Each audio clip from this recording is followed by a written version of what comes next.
baguette, y a pas 36 recettes pour récolter du blé. Avant il faut semer, et pourtant les hectares se font toujours plus rares. Il faut exproprier, brimer l'autoroutier. Pour choisir vos laitages, vous demanderez des gages, une traçabilité d'origine certifiée. Pour des denrées plus sûres, pour que la vie perdure, il vous faudra manger que des produits fermiers. Tuez pas les paysans, pensez à vos enfants. Tuez pas l'agriculture, c'est crime contre nature. Partez tous en campagne, en plaine à la montagne. Tuez pas les paysans, il en faudra tout le temps.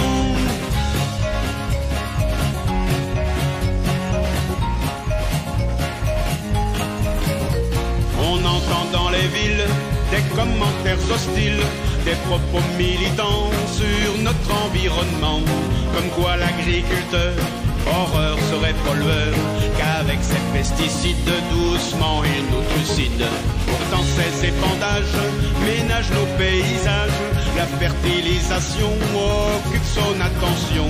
Ces phytosanitaires sont souvent salutaires, et puis quand il le faut, il sait produire du bio. Tuez pas les paysans, pensez à vos enfants. Tuez pas l'agriculture, c'est crime contre nature. Partez tous en campagne, en plaine à la montagne. Tuez pas les paysans, il en faudra tout le temps.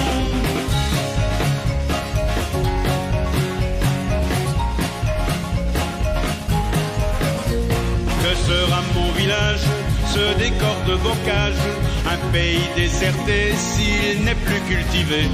Quand il n'y aura plus d'école, de tissus agricoles, adieu la boulangerie, l'épicerie, la boucherie. Si vous aimez les vaches, alors rangez vos haches, redémarrez le tracteur, fuyez ces détracteurs, parce que l'agriculture fait partie de notre culture. Que serait l'horizon sans les exploitations? Tuez pas les paysans, pensez à vos enfants. Tuez pas l'agriculture, c'est crime contre nature. Partez tous en campagne, en plaine à la montagne. Tuez pas les paysans, il en faudra tout le temps.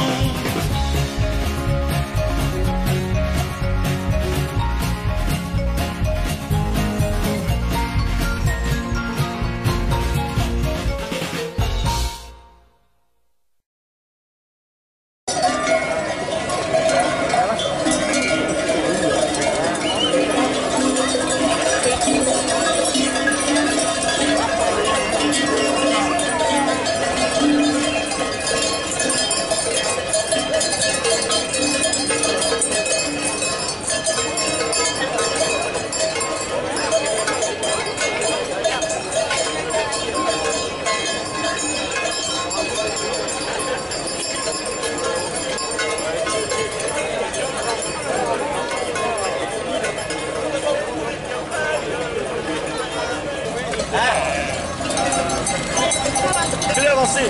Fais-le avancer!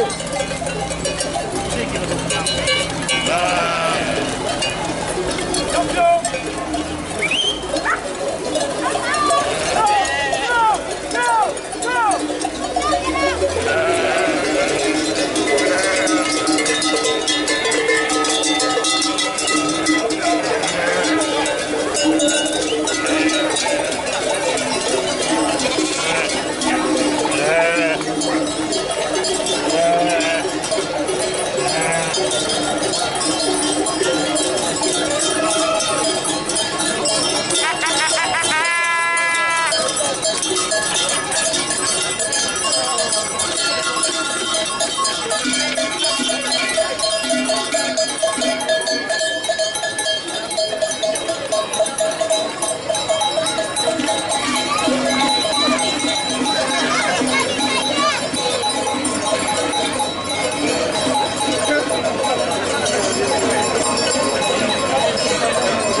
« 1500 brebis qui envahissent les rues de Gap.